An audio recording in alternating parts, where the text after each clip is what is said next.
ណាជាបាសួស្តីបងប្អូនទាំងអស់គ្នាចាបន្ទាប់ពីបងប្អូនបានសិក្សានៅក្នុងវីដេអូមុនជាមួយអ្នកគ្រូហើយយើងនៅក្នុងវីដេអូនេះអ្នកគ្រូនឹងលើកយកចំណុចមួយទៀតនៅតែចំណុចដដែល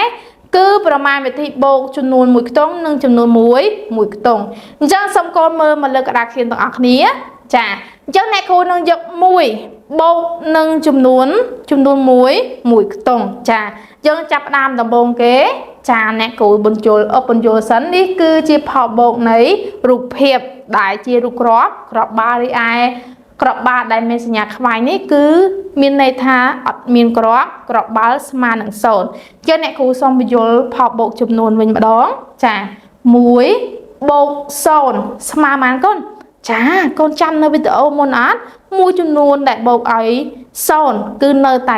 ស្មើមួយចំនួននោះដដែលចាអញ្ចឹង1បូក0ស្មើ1ចារីឯខាងក្រោម1បូក1ស្មើប៉ុន្មានកូនចាគឺស្មើ2នេះឃើញក្របបាល់2អត់ចាបន្តមកទៀតកូនមើលផ្នែកខាងក្រោមមួយទៀតចានេះចា1បូក2ស្មើប៉ុន្មានកូនចាល្អកូនគឺស្មើ3កូនមើលរាប់មកកូន1 2 3មានន័យថាក្របបាល់នេះកូនបូកបញ្ចូលគ្នាគឺបានតម្រង់ក្របបាល់បាច់នេះគឺមានចំនួន3បន្តមកទៀតផ្នែកខាងក្រោមចា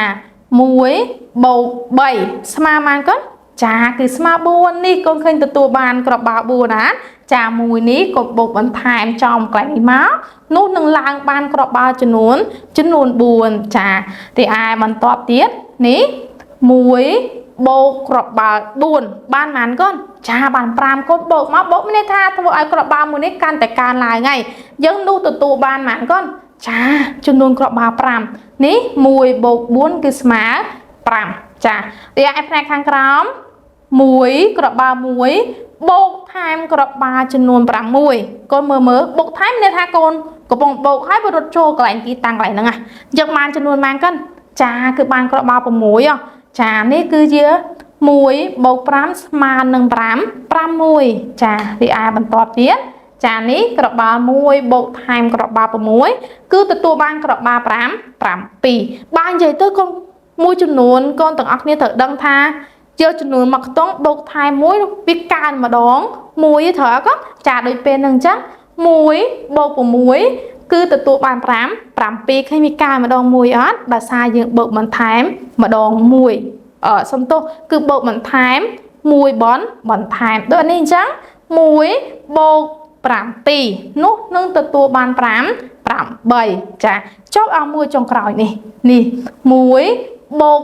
8នោះនឹងទទួលបាន9ចាយើងកូនទាំងអស់គ្នាត្រូវចងចាំថាយកចំនួន1ខ្ទង់ដែលមាន0មាន1រហូតដល់9បូកថែម1មានថាចំនួនវាកើនម្ដង1តាមតួដែលយើងត្រូវបានបូកចាអញ្ចឹងអ្នកគ្រូមានកិច្ចការបន្តទៀតនេះគឺជាកិច្ចការដែលសម្រាប់កូនទាំងអស់គ្នាធ្វើកិច្ចការទី1នេះ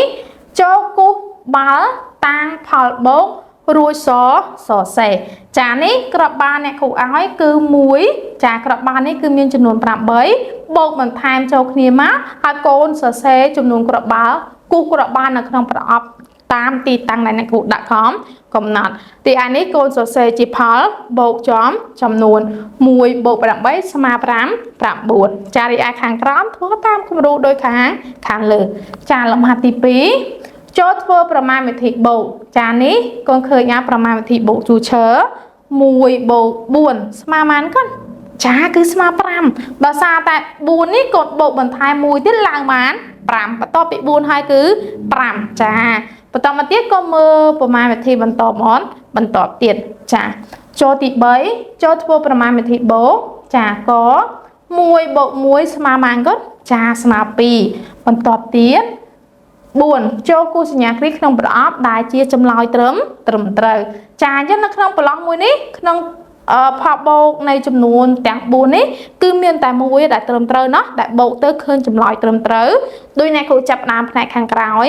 1បូក2ស្មើ8ត្រូវអត់កូនចាអត់ទេអត់ត្រូវទេបន្តទៀត1បូក7ស្មើ7ដដែលក៏អត់ត្រូវដែរ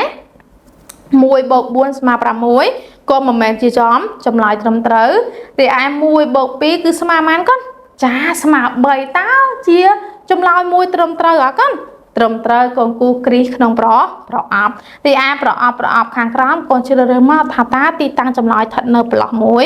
យណាចាអញ្ចឹងកិច្ចការទាំង4នេះសូមកូនទាំងអស់គ្នាចូលរួមវឹកហាត់ធ្វើទាំងអស់គ្នាណោះបន្ទាប់ពីកូនបានធ្វើរួចកុំភ្លេចយកទៅឲ្យប៉ាម៉ាក់របស់កូនជួយពិនិត្យមើលថាតើកិច្ចការរបស់កូនពិតជាបានស្អាតនិងត្រឹមត្រូវដែរទេ